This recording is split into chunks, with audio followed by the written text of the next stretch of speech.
Lilis Karlina tak tahu, anaknya kemas narkoba di rumahnya sebelum diedarkan, sang pedangdut bungkam. RD bocah usia 15 tahun, sudah mengenal narkoba 2 tahun lalu. Anak Lilis Karlina ini bahkan menjadi pengedar barang haram ini.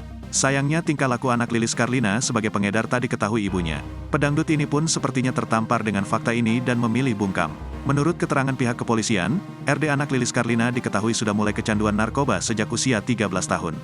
Setahun kemudian, di usia 14 tahun RD anak Lilis Karlina disebut telah menjadi pengedar narkoba.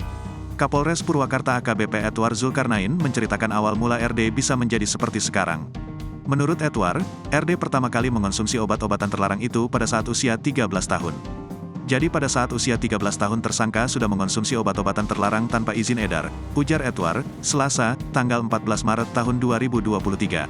Edward menuturkan, pihaknya telah menetapkan 2 tersangka, yakni RD yang masih di bawah umur, dan 1 orang pria dewasa berusia 26 tahun. RD memiliki peran dalam membantu ketersediaan obat terlarang.